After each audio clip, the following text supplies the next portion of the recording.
Hello. Hello. The fork is back. May the fork be with you. It's a bit late for that. Oh well. Fork off. Fork off. No forking way.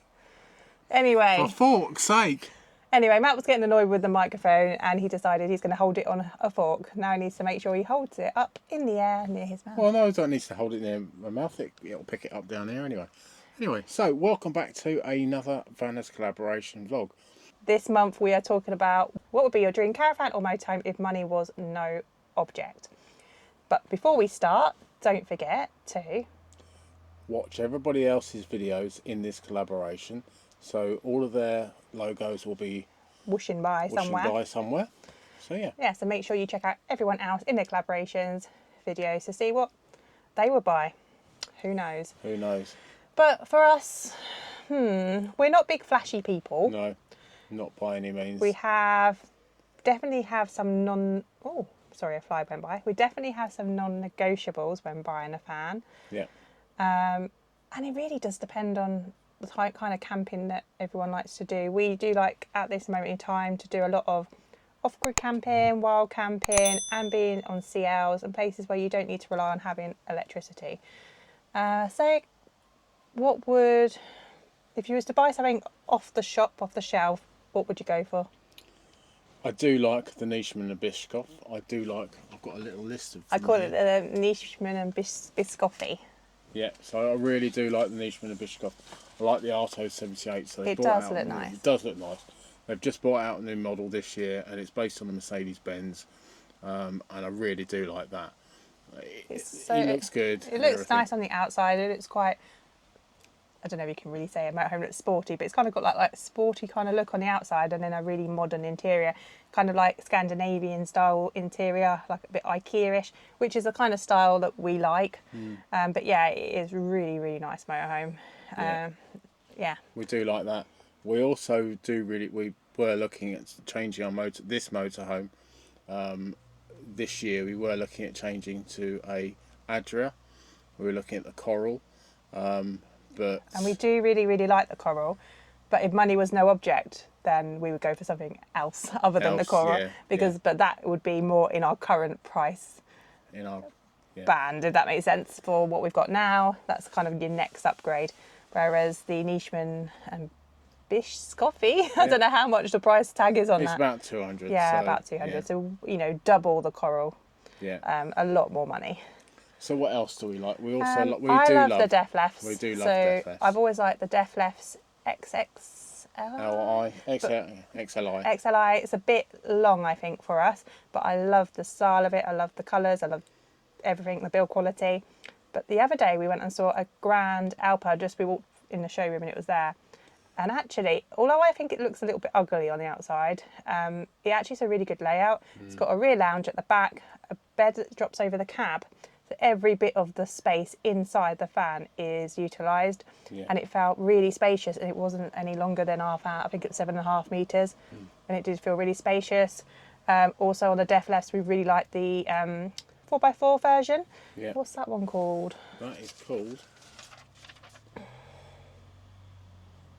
It's the Globebus Performance 4x4. So really like that's really nice as well, and that means you can get off the beaten track that bit more. We've been on some wild camps before, and you think, it'd be nice just to go down that track, but we're like, it's a bit dodgy in our van. But if you had the 4x4 version, you could be a little bit more adventurous. So yeah, there's a lot of things that we would like. I think personally, if money was no object, you would custom build. Yeah. We like overlands, things like that. Probably wouldn't go for them because they're not so practical, but you definitely could custom build and just have it exactly how you want it. Yeah. But so with that in mind, that brings us to our non-negotiable list, really. Yeah, we'll custom building. So a full off-grid build. Off-grid system. An off-grid system which will be custom built with solar panels. It would have lithium inverters. And all the controllers and everything that you could possibly wish for, so you get the best out of it. Refillable gas. Not that we would probably use refillable gas that much, because we would probably move over to a more eco-friendly kind of... Yeah, because I suppose we'd use a compressor fridge, so we go on the inverters, on the solar panel. Yeah, so I think just a really off-grid. We've already got inverters, solar. We've got all that already, and that's something we wouldn't want to lose. We want to make sure we can off-grid as much as possible. So that's really important to us. A large seating area. We really would like a large seating area. We've got a large seating area now. When you're living in it, or when you're in it a long periods of time, you want to be comfortable, and that's important. Yeah. So you need to make sure you're comfortable in the seating area, and that then brings us on to a bed. Really important that we have a full size bed. Can't be bothered to make things up, whether it drops down from the sky or it's there fixed. It doesn't really matter as long as you have got that fixed bed. I just think that's a real non-negotiable. Yeah. And another thing for living is we'd always have a shower and we'd always have a toilet. We'd never go to a washroom. Really important, just for space, and you just want them home comforts, really. Yeah. So mobility in size, nothing really longer than 8 meters, because we've got friends of ours that have got a larger van, and we travel with them for a little bit, and it was really hard with them at some places because we were not just thinking about ourselves, we were thinking about other people, and it was really hard to try and get you're just negotiating anything, going to a supermarket, down some smaller roads, then trying to get onto. We were going to campsites with them, negotiating the roads on the campsites, making sure there was pitches big enough for them. So anything over 8 meters, you're struggling, and the whole idea for us having a motorhome is to be able to go and where you want to go, and not be restricted because your motorhome's too big. Even though it's quite nice to have that extra space inside, you're then limiting your travel experience, and the travel experience to me is far higher than having a bit more living space, I think. Yeah. The other non-negotiable is an automatic gearbox. So that's one thing we don't have. That's one thing we don't have at the moment, and I would really like to have an automatic gearbox. There's the pros and the cons, but unfortunately the cons outweigh the pros outweigh the cons.